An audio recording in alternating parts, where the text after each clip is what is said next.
Сәлеметсіздер ме? Жиындар. Жиындар ұғымы, жиын сипаттау, жиын элементтері мен жұмыс. Жиындарға қолданатын амалдар. Python тілінде жиын деп бірегей мәндердің реттелмеген жиынтығын айтады. Яғни бұл мәліметтер жиынтығының элементі ретінде кез келген өзгермейтін объекттер бола алады. Мысалы, сандар, символдар және жолдар. Жиындармен жұмыс жасамас бұрын оның алдын ала құрып алу керек. Ол үшін айнымалы мәндер тізбек меншіктеп фигуралар жақшаға алу керек. Яғни көріп отырсыздар ма? Фигуралық жақшаға алынады екен. Тізімдер тік жақшаға алынса, жиындар олар фигуралы жақшаға айналады екен. Мысал ретінде бірден көрсетейік. Мысалы, сіздер қараңыздар. Ана жерде 1, 2, 0, 1, 3, 2 деген мысал беріледі жиында. Егер оны шығаратын болсаңыздар, 2 рет қайталанбайды. Жиынның бір жақсы жері. Бұл жерде міне 2 рет қайталанды, 1 рет жазады. 1-2 рет қайталанды, 1 рет жазады. Яғни жиынды құрудың басқа да тәсілі бар. Set әдісін пайдаланып құруға болады. Бұл функцияның аргументі қандай да бір мәліметтер жиынтығы немесе мәтін жолы болуы мүмкін. Мысалы, set data десеңіздер, print десеңіздер, онда жаңағы ана жақша ішіндегі берілген ақпаратты ол жиын элементіне dat деп қана сақтап қалды. Қара көрдіңіз бе? D аты ғана. Өйткені айнымалысы 2 рет қайталанып тұр. Жиын элементінде символдар 2 рет жазылмайды. Тиімділігі осыда. Мына екінші мысал берілген, сіздерде қараңыздар, 0, 1, 2, 3 деп тұр. 2 жиында бар ма дейді. Қараңыздар. 0 2-ке тең ба? Жоқ. 0 1-ге жоқ. 2 2-ке тең? Я болса тұру деген мәнді қабылдайды. In деген сөз ішінде бар ма? Ішінде V деген сияқты ғой. Керісінше берілген мәннің жиынға жоқ екен тексеру үшін not in деген бар. Мысалы, 2 1, 2, 3-тің ішінде жоқ па? Жоқ па деп тұр. False. Not in дегеніміз жоқ па?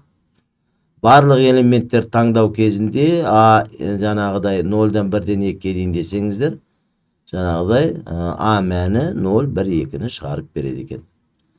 Жаңағыдай әңгіме мына жерде мысалы I, for, in тізім элементі беріледі, қараңыздар.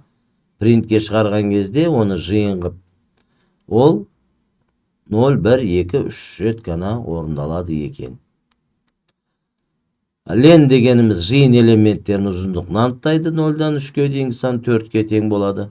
Ады дегеніміз жиын элементіне қосады. Мысалы 0, 1, 2, 3-ке ад 4 деген қосатын болса, ол артынан 4-ті қосады. Элемент өшіру үшін remove-ті қолданамыз, немесе discard әдісін пайдаланамыз. Мысалы, remove 3 дейтін болсақ, ол не істейді? Жиын элементтерінен 0 мен 1, 2 қалады, 3-ті өшіріп тастайды. Енді clear деп отырған білесіздер, жиын элементтерінен тазалайды, өшіреді.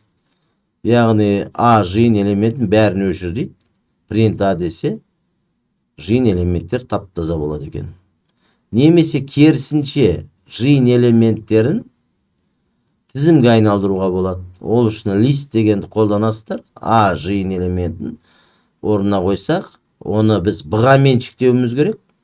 Сонда B тізім элементі болып шығады екен. 0, 1, 2, 3, 12 деген. Тізім элементтерінің ішінде элементтер рет-ретімен тұрмайды. Ол ішінде болады, бірақ әр жерінде тұруы мүмкін.